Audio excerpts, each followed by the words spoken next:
자, 2025년 12월 대한민국의 최신 물가 성적표가 나왔습니다. 이게 그냥 숫자가 아니라 바로 우리 지갑 사정이랑 직결되는 얘기잖아요. 그래서 오늘 이 데이터 속에 숨어 있는 진짜 의미를 한번 제대로 파헤쳐 보겠습니다. 일단 딱 눈에 들어오는 헤드라인 숫자, 바로 2.3%입니다. 작년 같은 달이랑 비교해서 물가가 이만큼 올랐다, 뭐 이런 뜻이죠. 지난달보다는 아주 살짝, 정말 살짝 낮아진 수치네요. 근데 말이죠. 이 2.3%라는 숫자 하나만 보고 다행이다 하고 안심하기는 좀 이릅니다. 이 숫자 뒤에 과연 어떤 이야기가 숨어 있을까요? 지금부터 우리 생활비에 진짜 어떤 변화가 있었는지 한번 자세히 들여다보겠습니다. 자, 오늘 우리가 뭘 살펴볼 거냐면요. 첫째, 최신 물가 성적표를 한번 쭉 훑어볼 거고요. 둘째, 그 안에서 어떤 것들이 가격을 올리고 또 내렸는지 그 힘겨루기를 한번 볼 겁니다. 셋째, 숫자 너머의 진짜 체감 물가는 어떤지 들여다보고, 넷째, 정보는 이걸 어떻게 보고 있는지 들어보겠습니다. 마지막으로 그래서 이게 우리 지갑에 어떤 영향을 줄 건지까지 깔끔하게 정리해 드릴게요. 좋습니다. 그럼 바로 첫 번째 순서, 최신 물가 성적표부터 확인해 보시죠. 여기 그래프의 파란 선을 보시면 바로 아실 수 있는데요.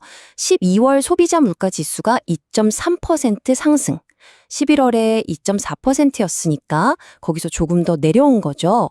전체적으로 보면 물가 상승세가 조금씩 누그러지는 뭐랄까 좀 안정적인 흐름을 보여주고 있다고 할 수 있겠습니다. 자, 그렇다면 이 2.3%라는 숫자는 대체 어떻게 만들어진 걸까요? 사실 이 물가 지표 안에서는요, 가격을 끌어내리려는 힘하고 반대로 막 끌어올리려는 힘이 아주 팽팽하게 맞서고 있습니다. 이게 아주 흥미로운 지점인데요. 보세요. 한쪽에서는 농산물, 축산물, 수산물 같은 것들 가격이 안정을 찾으면서 물가를 아래로 끌어내리고 있어요. 그런데 다른 한쪽에서는 기름값이나 외식비 같은 서비스 비용이 계속해서 물가를 위로 밀어 올리고 있는 그런 상황인 거죠. 물가 상승을 막아준 1등 공신, 바로 농축수산물이었습니다. 11월만 해도 5.6%나 올랐던 가격 상승률이 12월에는 4.1%로 어때요? 눈에 띄게 둔화됐죠? 이건 공급이 좀 늘면서 가격이 안정된 덕분이라고 볼 수 있습니다. 하지만 반면에 주유소 갈 때 느끼는 부담은 더 커졌습니다. 석유류 가격 상승세는 11월에 5.9%였는데 12월에는 6.1%로 오히려 더 빨라졌어요. 아니, 국제유가는 내렸다는데 왜 이러냐고요? 한국은행 분석을 보면 높은 환율이 그 효과를 다 상쇄해버렸기 때문이라고 합니다. 자, 이제는 헤드라인 숫자, 그 너머를 좀 들여다볼 시간입니다. 경제의 진짜 속살을 파악하기 위해서 우리가 참고하는 다른 종류의 물가지수들이 있거든요. 그걸 한번 살펴보겠습니다. 첫 번째는 근원 물가입니다. 이건 뭐랄까 경제의 기초 체력 같은 거예요. 가격 변동이 심한 식료품이나 에너지를 싹 빼고 보는 거라서 경제의 기조적인 흐름을 알 수 있죠. 12월에도 2.0%로 아주 안정적인 수준을 유지했습니다.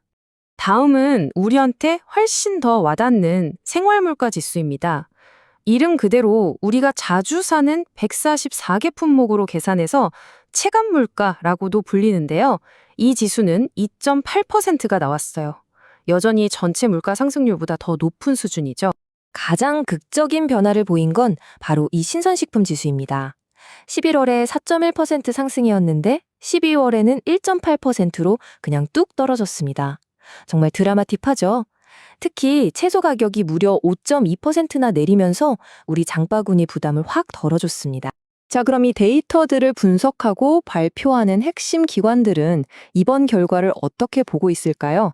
그들의 공식적인 입장을 한번 들어보죠. 네, 바로 기획재정부와 한국은행인데요. 이 두 기관이 이번 수치에 대해서 각각 평가를 내놨습니다.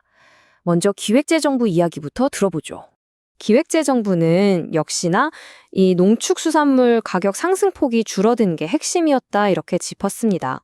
결국 먹거리 물가가 잡히니까 전체 물가가 안정되는데 아주 결정적인 역할을 했다 이 말이죠.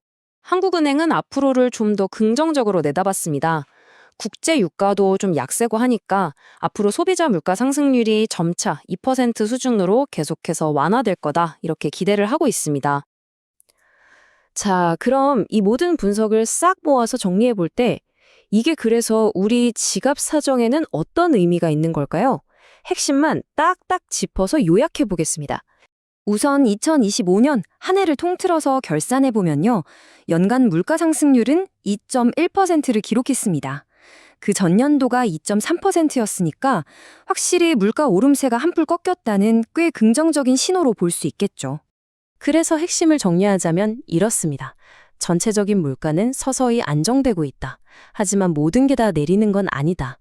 특히 장 볼 때 부담은 좀 줄었는데 차에 기름 넣거나 밖에서 밥 사 먹을 때는 여전히 비싸다고 느낄 수 있다는 거죠. 정부도 이걸 아니까 앞으로도 이런 체감 물가를 잡기 위해서 계속 노력하겠다고 약속했습니다. 자, 이렇게 물가가 전반적으로는 안정세로 접어들고 있지만 보셨다시피 어떤 건 오르고 어떤 건 내리는 좀 복잡한 상황입니다. 이제 새해도 밝았는데요. 여러분은 올해 어떤 물가를 가장 눈여겨보실 계획이신가요?